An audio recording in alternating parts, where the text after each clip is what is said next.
월급 관리 이렇게 쉬운데 왜 안 하죠? 통장 쪼개기는 딱 이렇게만 하면 된답니다. 그러면 절대 돈이 새 나갈 일이 없어요. 안녕하세요. 수콩입니다. 여러분, 요즘 통장 쪼개기 얘기가 많이 나오시던데 여러분은 월급 관리 어떻게 하시나요? 내가 어디에 돈을 가장 많이 지출하시나요?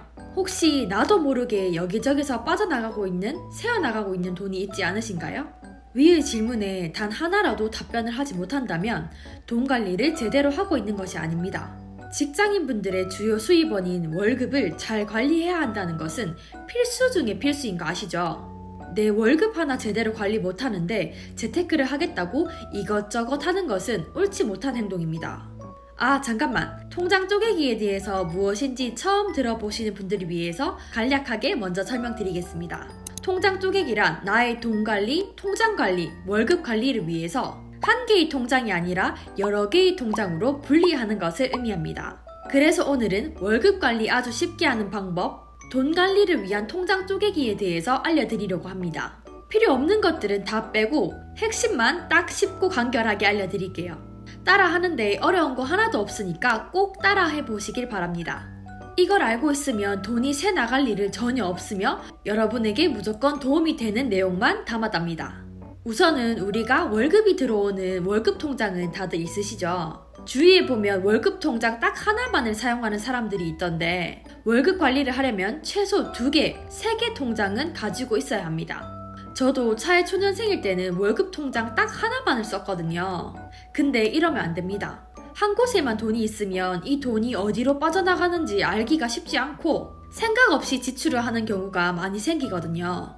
그래서 필요한 통장은 딱 3가지입니다. 첫 번째, 월급 통장. 말 그대로 월급이 들어오는 통장입니다.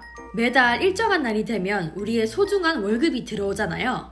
그리고 자동이체로 보험, 관리비, 대출이자, 적금, 카드값 등은 알아서 빠져나가게 됩니다. 각각 다 자동이체 되는 날짜가 다를 텐데 날짜를 통일시켜 놓는 것이 관리하기에 편하겠죠. 일단 이 첫 번째인 월급 통장은 대부분이 다 가지고 계실 겁니다. 그 다음 두 번째는 생활비 통장입니다.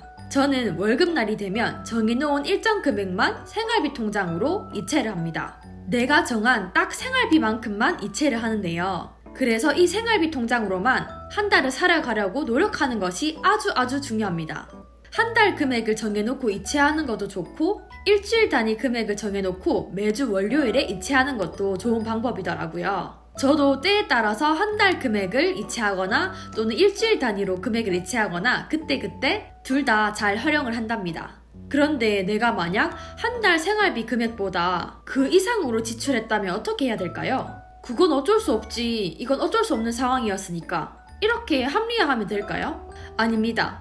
이런 식의 합리화라면 생활비 통장을 굳이 따로 만들어서 관리하는 의미가 전혀 없어요. 그렇기 때문에 한 달 생활비 이상으로 지출을 했다면 다음 달에 그 금액만큼 줄여서 생활을 하시면 됩니다.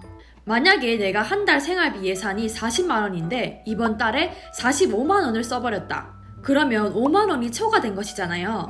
이런 경우에 다음 달에 나의 생활비 예산은 40만원이 아니라 40만원에서 5만원을 뺀 35만원으로 잡는 것입니다. 이렇게 다음 달에 35만원으로 살아가려고 노력하시면 됩니다. 이와 반대로 내가 만약 한 달 생활비 예산보다 적게 지출했을 때는 어떻게 하면 될까요? 이것은 쉽죠. 남는 금액으로 내가 하고 싶은 거, 사고 싶은 것을 사면 된답니다. 한 달 생활비보다 적게 지출했다는 것은 내가 그만큼 노력했다는 증거가 되는 거잖아요. 그러니까 남는 금액은 나를 위한 선물이라고 생각하시면 됩니다. 이렇게 저는 저 스스로에게 당근과 채찍을 둘 다 골고루 주면서 컨트롤을 하고 있답니다. 마지막으로 세 번째는 비상금 통장 또는 투자 통장인데요. 여기에 돈이 많이 들어있을수록 좋겠죠. 투자할 대기 자금이 많으면 마음이 두둑해지더라고요. 월급 통장에서 생활비 금액만큼을 제외하고 나머지는 모조리 다 비상금 통장 또는 투자 통장으로 이체를 합니다. 그런데 이렇게 투자 대기 자금용으로 놔두는 통장이라 할지라도 돈을 그냥 가만히 두면 안 되는 거 아시죠? 하루만 넣어놓아도 이자가 붙고 입출금이 자유로운 파킹 통장을 비상금 통장으로 사용하면 된답니다. 이 파킹 통장이 비상금 통장으로는 아주 딱이거든요. 1억까지는 하루만 맡겨놓아도 2% 이자를 준답니다. 이 파킹 통장에 대한 자세한 내용과 이자를 더 받을 수 있는 꿀팁에 대해서도 알려드렸으니 위의 영상을 클릭하셔서 꼭 참고하시길 바랄게요. 그래서 저는 이 파킹 통장을 비상금 통장, 투자 통장으로 활용하고 있는데요. 비상금 통장과 투자 통장을 분리해서 관리하시는 분들도 있던데 저는 통장 개수가 늘어나는 것을 별로 좋아하지 않아서 하나로 관리하고 있답니다. 그리고 이거 하나로도 충분하더라고요. 그렇다면 저는 이 비상금 통장과 투자 통장 안의 돈으로 무엇을 하느냐 이것이 궁금하실 텐데요. 예상치 못하게 나가는 금액들이 있잖아요. 경조사비, 생일 등등 이런 금액으로 사용하기도 하고요. 주식에 조정기가 온다면 분할식으로 나누어서 매수를 하고 있답니다. 또한 부동산 매매를 할 때도 계약금, 잔금 등 큰 목돈이 들어가는 경우에도 비상금 통장에 돈을 사용했고요. 이렇게 3가지 통장만 있으면 된답니다. 엄청 쉽죠? 쉽고 간단한데도 불구하고 통장을 쪼개서 관리하는 사람들은 별로 없답니다. 쉽지만 정말 중요한 것이라는 것을 꼭 아셨으면 좋겠어요.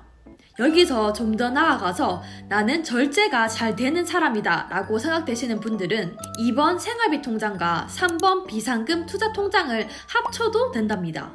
즉 월급을 받게 되면 자동이체로 빠져나가야 될 금액을 제외하고는 모조리 다 투자 통장, 비상금 통장으로 이체를 하고요. 거기서 딱 생활비만큼만 지출을 하는 것입니다. 저는 이 비상금 통장으로 연동되는 체크카드를 만들어서 생활비를 지출하는 데 사용하고 있어요. 저도 처음에는 3가지 통장을 다 이용하였는데 지금은 어느 정도 적응이 되고 절제가 되어서 2가지 통장만 이용하고 있답니다. 이렇게 오늘은 월급 관리 잘하는 법, 통장 쪼개기 노하우에 대해서 알려드렸는데요. 예전에 저처럼 월급 통장 하나만 이용하시는 분들이 더 이상 없기를 바라봅니다. 지금 당장 본인의 통장을 한번 살펴보시고 이왕 재테크하는 거 제대로 한번 해보시길 바랄게요. 작은 돈일지라도 내가 돈 관리를 잘해야 나중에 큰 수익이 생겨서 큰 돈이 들어올지라도 새 나가는 돈 없이 돈 관리를 잘할 수 있답니다. 비상금 투자 통장의 돈이 두둑해지는 그날까지 꾸준한 관리와 절제는 필수입니다. 여러분의 월급 관리에 조금이라도 도움이 되는 영상이 되었으면 좋겠습니다. 오늘도 시청해주셔서 감사합니다. 그럼 안녕!